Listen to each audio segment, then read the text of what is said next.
Back in 2020, the Indian beauty market was suffocating under its own marketing. Every brand on the shelf relied on a tactic called greenwashing, shouting that their formulas were entirely organic, herbal, and completely chemical-free, even when the ingredients list suggested otherwise. Then the pandemic hit. Lockdowns forced a shift in consumer behavior, driving millions of consumers online to hunt for skincare routines they could manage from home.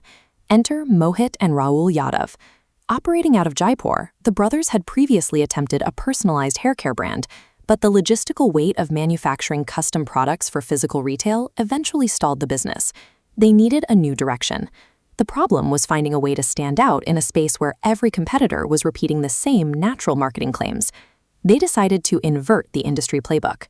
They abandoned the standard marketing tactics and built a strategy so counterintuitive it led to a 3,000 crore rupee exit in just 4 years.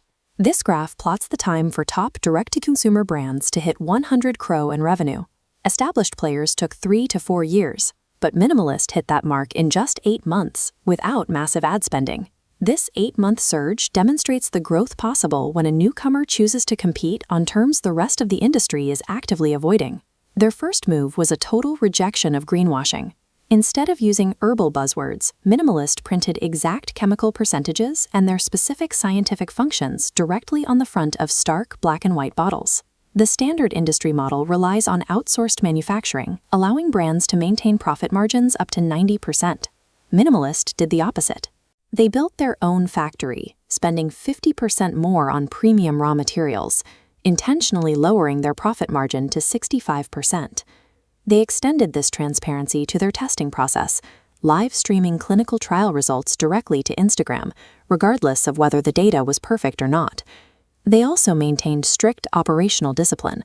While competitors flooded the market with hundreds of different items to grab shelf space, Minimalist launched with just one product, slowly scaling to 50. Sacrificing short-term margins for manufacturing control created a level of customer trust that direct advertising rarely achieves. When it came to customer acquisition, they refused to pay celebrities for testimonials. Instead, they contacted real customers 3 months after a purchase to capture genuine, long-term reviews. While the industry average for marketing sits near 45%, Minimalist restricted theirs to 25%. This authenticity drove their return on ad spend to an industry high.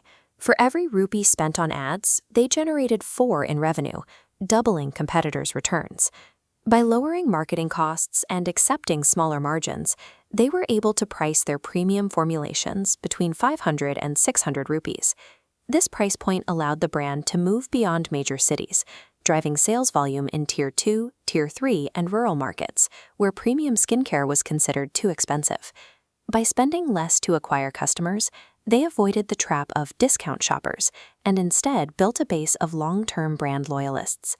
This radar chart maps customer retention. While the industry average sits at 20%, Minimalist achieved a 60% repeat purchase rate. That loyalty allowed their revenue to double annually, climbing from 21 to 350 crore, while remaining profitable every year. But if they were profitable and growing this fast, why did the founders choose to sell to Hindustan Unilever for 3,000 crore? They reached what's known as the offline ceiling. Scaling a brand online eventually hits a wall. Moving into physical retail nationwide is a massive logistical challenge that can take a startup decades to solve. Hindustan Unilever provides the infrastructure for that next step. Their distribution network covers 90 lakh physical retail stores in India and reaches more than 100 countries globally. Minimalist's journey suggests that radical transparency isn't just an ethical choice, it's a strategic tool capable of forcing a multi-billion-dollar acquisition.